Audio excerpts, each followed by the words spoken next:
growth, scaling, and reality checks. Interesting. We touched on it earlier, I suppose, that leadership piece, but how do you feel leadership's changed you personally? I mean, it's hard to say. I mean, as we touched on before, I think I've grown into it, found my own style. I can't really comment on how it's changed me personally. Probably have to ask Charlotte. Yeah. Maybe even you. Do you think it's changed me personally? Um, not personally, just professionally, I would Mm-hmm. say, probably. Like professionally, I think you've definitely changed and like matured and see bigger pictures now. But personally, probably not. Mm-hmm. Like not particularly, Okay. I'd say. What about you? Do you think it's changed you? Um, don't know. I mean, I think I've read. I was like proper into my books and stuff when Mm-hmm. I think during COVID. So when I really wanted to start a business, all I was reading was like leadership books and like business books. Like I think I've read them all, Mm-hmm. you know. And I think those books definitely helped shape me and change me probably. And like again, you start thinking about say like how to get your own way professionally and personally. Like do you shout at people or do you like smile at people? You know, like Mm-hmm. all of those things. So probably like it definitely made me a bit more strategical and tactical personally, Mm-hmm. but not too much. You know, I think your upbringing, your morals, your parents, ultimately, like who you are at 18 is probably who you are, right? Mm-hmm. Truth be told, like your morals and everything else. So, and I think we're good people with good morals, you know, and I think our clients get that. Mm-hmm. I think when they work with us, they can see it. You know, my advice is always like, it sounds a bit silly, but I'll be like, I wouldn't build that. Yeah. You know, like I wouldn't spend your money on that. Like you can do that, but here's the downside. And it like it's counterintuitive because I suppose you're telling them not to spend money with you. Mm-hmm. But for me, it's like I would rather you get the better product, the better value. I'd rather you save your money. I'd rather do what's right for you. Um, so I think like that's probably my personality coming out Mm-hmm. within our industry and within my leadership style. Well, actually, we met a landlord last year, Yeah. and then I think I met him separately from you, and he went, "Oh, I really like Joe. He was Mm. really honest about this wall," and he told me not to spend the money, and I was like, "Yeah, that's Yeah. that's Joe's vibe. He will tell you not to do it Yeah. if he doesn't think it's right, and save the money." It's really key, like Mm-hmm. to me as an individual, I guess. Like, I would never want someone to come away from a project of ours and be like, I feel like, you know, I've been ripped off, or I feel like, you know, they've not done me, give me the best possible advice they can, or Mm-hmm. someone else has come in and told me something different, you know, that was better advice. That would like really hurt me.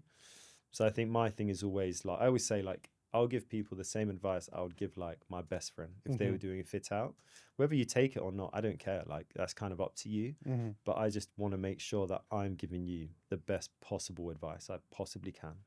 And like, you know, if we work together, I think you'll get a great product. If you ignore me, like, it's your money, it's your prerogative, it's no problem. Mm-hmm. I'll still support you within that sort of thing. So yeah, I think it's kind of personality coming out in leadership, I guess. Is there anything you underestimated about running a team? I think, like we said earlier, Yeah. the pressure, the accountability piece to the staff. Mm-hmm. It's like, if we don't do the deals, you're out of a job. And I Yeah. never realized before starting a business that that would be a pressure. I Yeah. thought a pressure would be relieved by having them, but actually, it's actually added pressure to have these people who, their livelihoods kind of depend on us closing deals. Yeah. So, and, the pressure is also, for me to do deals and be a deal maker. Mm-hmm. So, obviously they facilitate that massively, but the pressure at the end of the day is on myself, you, Nathan, to close and to make sure that we're raising invoices and they're getting paid and making sure that actually then we can pay everyone. Yeah. So that was probably the one thing I underestimated was that pressure piece. For sure. Mhm. Like I said, I think when you care about people, you know, and I think whoever joins our team, we just have that thing of like, you're now in our team. Mhm. You know, like it doesn't matter if you've been here 6 weeks, 6 months, like once you're in and you're part of us, and we'll do Mhm. anything now to like protect you, give you the best we can, like help your personal life if we can. You know, it's very much like once you're in the gang, like you're in. Mhm. So that naturally adds pressure because you kind of care about them a bit more and everything else. I guess I underestimated the recruitment piece as well. And obviously, we've hired people who on the surface look really good, but Yeah. actually, it turned out that their personalities just didn't fit with the business. Hmm. And then you get some people who the personality absolutely fit the business, but their Yeah. skill set is completely off. So that balance of finding the right people actually is really tricky. For And I think, sure. probably we've struggled to increase the headcount massively for that reason. But that being said, the team that we do Mm. have are like all amazing. Yeah, we're in a happy place right now for sure. But I think recruitment is so tough. Mm-hmm. Like, you're judging people based off like a Teams call, a CV, a portfolio, and a reference and a face to face. Mm-hmm. Like, you know, don't want to pay this person like 50 grand a year after those five things. Like, I Mm-hmm. don't know. Yeah. Like, and I'm comparing them to two other people, and it's not apples for apples, everyone's strengths, weaknesses. And the truth is, like, you just don't know until they start working with you. Mm-hmm. Like, you can make the best estimates, you can have your systems in place, but until they start working and you see habits, you see behaviors, like you see, um, how actually skilled they are, Mm-hmm. like you just don't know. So I think recruitment for every business is really, really tough. I think overall we've done really well. And I think I've loved about our business in the past is that we've always given young people an opportunity, which was really important to me. So I think like I got given an opportunity very young and exposed to loads, and I wouldn't be who I am without that. So I think Mm-hmm. it was always important for me to try and do that in our business. And I think we have. I think everyone that's left can honestly say, like, I gained loads. Mm-hmm. Like, not that the job was right for me and it was perfect, but I gained loads of experience from this. Mm-hmm. And I think then you can just hold your head up really high, like always paid on time, always part of the fun, always included, good working culture, everyone's nice to each other, exposed to everything. Like we would tell people, come sit in meetings. Like it's not relevant for you right now, but just Mm-hmm. come and sit in because it could be in the future. Or like, oh, there's that course, and like maybe you should just do it because it's actually quite cheap for the business and it might be relevant for you. Like I think they're amazing things that we've done for like people that have been in our team, and I think that is really, really important. Mm-hmm. Something I'm quite proud of, I suppose. Good. How do you protect culture as the company grows? Which I think is quite interesting because the culture has changed as the years have gone Yeah. on. Do you know, I think the culture question in business is a really uh, interesting one because I think people get confused with like perks and culture. Mm-hmm. You meet people and it's like, oh yeah, our culture, like our company buy us lunch. It's Mm-hmm. like it's not culture. Yeah. Like that's a perk. Or like, we have like football club every Thursday. It's like, yeah, that's a perk. But I think like the culture is how you treat each other in effect, right? Mm-hmm. Sorry, my throat's gone. I think I'm getting sick. Oh, good. Right here, right now. Oh, I'm gonna have to run away from Mm. Hopefully the editing's really good. you. I think genuinely gone. Um, yeah, so sorry. Yeah, I think the difference between like perks and culture is really, really important, Mm-hmm. basically. I think culture for us like is about how we talk to each other. How people talk to each other when we're not there. Mm-hmm. Like hopefully there's respectful and kind as when we're not in the room. Um, and then yeah, just that social element being very inclusive. I think it's really, really key too. I think we never want anyone to feel like an outsider or Mm-hmm. like they're not invited to something. I think that would be quite disappointing. So yeah, I think the kind of perks culture question is always a big thing. And like how you protect it, I suppose we try and do our monthly team meetings, Mm-hmm. trying to bring everyone together and like eat together, like bread together. It's kind of like a religious way of looking at it, but I think it's tough. Like the people in our business, like I say, they I feel like they don't want to be as social as businesses that I've been in the Mm-hmm. past. They're very happy for it to be quite separate in some ways. And I think then you just have to respect that. I mean, Mm-hmm. culture moves forever, right? It never stays still. So what we are now, even with the same people in a year time, will be different for what people want to do, how their lives have changed and whatever else. So But I think as like leaders on it, you know, I love that we're flexible. I Hmm. think that I love that we're kind. You know, like if people are needing days off because their family is sick or because of the kids or to work from home that day, like that's all quite important to me, to have a culture that is like respectful, kind, and thoughtful toward people. I find it strange when you hear about businesses that don't have that culture. Hmm.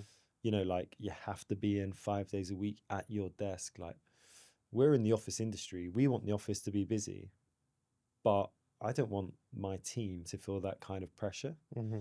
You know, like there are some rules and guidelines, but ultimately, like I want a respectful business that works with adults, and like you know, ultimately, you got to make the right decisions for what's best for you and like best for the business. And then also just always be kind. Like I think that is like a really key thing. I think when you have kids, you become kinder, right? Hmm. Like I think having Shyla for me, I was like, imagine if she's at work and she comes home crying, like because her boss was mean to her. Hmm. Do you know what I mean? I'd be like, who's that guy? Like what an awful man. And I'm like, Hmm. oh, actually, like, am I being an awful man? Like, I don't want to be that. Hmm. So, so I think that that was a big change for me.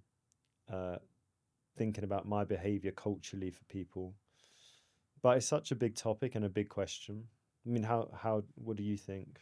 Yeah, I mean, obviously, you are right. I probably actually hadn't thought of it, but Mm. trying to separate the perks from the culture. Mm-hmm. I think as a business, we are kind. I love our team. Everyone's very respectful to each other, and everyone's really driven. Yeah. And I think maybe that's testament to the culture we've kind of developed is everyone's driven, everyone works really hard, everyone kind of has the same goals, which is Mm-mm. great.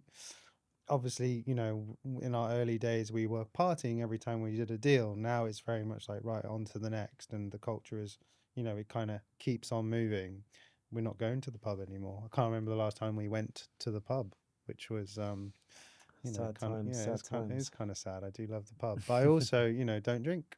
And like Yeah. in the same way that we once did. So that's evolving. Mm. We're maturing. The company is quite mature, and everyone that's in our business probably, I think they're a good fit because they worked in a big company before. They worked in an environment they didn't enjoy. Mm. And, in many ways, we're a bunch of sort of misfits that have come together to create soul spaces, but everybody wants to be there and everybody in that business feels like they're part of something that they want to be part of. Yeah. And one that's probably comes through the right recruitment, but two is kind of finding those sort of, I guess, those diamond in the roughs type characters who on the surface might not be right for other businesses, but for us absolutely they're the best person that Yeah. we could find. Yeah, I think as well, like the culture goes like kind of up and down, doesn't Hmm. it? You know, like I think there's been weeks where I felt like, wow, like my team are so efficient, we're so on it, we're brilliant, like everyone's professional, we're getting on like house on fire, like amazing, we're at the top. And then there's other weeks where it doesn't feel quite like that. It's a Hmm. bit more like, okay, we've still got some learning to do, and like, you know, so and so's a bit more withdrawn, and it's kind of fine. Hmm. You know, like I think when you're a younger business, or you know, there's that worry a little bit of like, oh, the culture don't feel that good. And Hmm. now I'm a bit more like not looking at it week to week so Hmm. much. It's a bit more like month to month. How Yeah. are we doing? How are we getting on? What have we done? What are we looking forward to? Does it need picking up? Fine, let's do something. Or actually, like, is it okay? Like, we're busy and things feel tough. Like, Hmm. hey, that's life. Like, Yeah. you know, what's it? Life's tough. Wear a helmet or whatever. Like, I guess I'm just less worried about the culture as much. Hmm. And maybe that's because the team we have, we've all been working together for quite a while now, and it feels a bit more settled, or in the main at least. But I think there's maybe a maturity that comes where it's like, I don't need to think about this all the time, and I don't need to do something all the time. I don't have to buy a big bowl of fruit today to cheer everyone up. Hmm. Do you know what I mean? Like, or whatever it is, or like we don't have to do something every week. It's fine. Like, it's okay. Like, you know, some weeks it feels great, some weeks it feels okay. Obviously, if it ever started feeling negative, I guess that is a red flag. Hmm.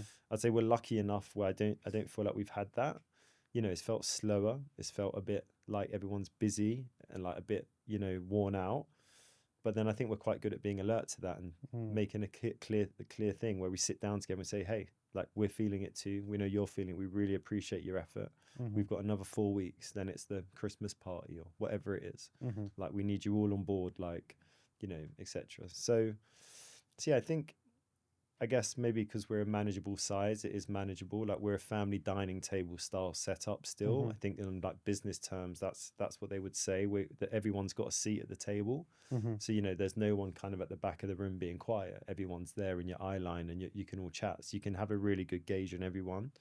So maybe we're lucky enough that we're still that size Mm. to be able to have that feel on the business. And I suppose as you get bigger, that's the challenge. It's how do you keep that kind of feel on the business to make sure that like no one is feeling excluded, no one's feeling out the loop. And that's tough, right? And that's what I was saying earlier. It's like when we get those challenges, you just got to hope that you're ready for it and you're able to act on it. But for now, you know, I feel like we're okay. Mm. You know, it doesn't always have to feel absolutely amazing. It can just feel okay. And it's Yeah. kind of fine. No, I agree. I'm also really proud that I would say we're probably the most multicultural Mm-hmm. real estate business in London. And I think this isn't an industry that gives massive opportunity to different people. Yeah. So, you know, I think for me, I'm really proud of that. And obviously coming from where I come from and Yeah. being able to give other people opportunities that might not get opportunities in other places in the industry. Mm-hmm. I do think it's changing. I think I don't want to be unfair to the industry. There are more different people from different backgrounds coming into this world, but I think traditionally it's been limited. Yeah. Opportunity has been limited, and I'm definitely proud to be a part of that change. For sure. I think it's something we've always done well, right? You Mm-hmm. know, like looking at the CV rather than like the name or Mm-hmm. whatever. Like we've always been open minded and trying to find the best asset for the business, like no matter what. Mm-hmm. So it's something we can definitely be very proud of. Cool.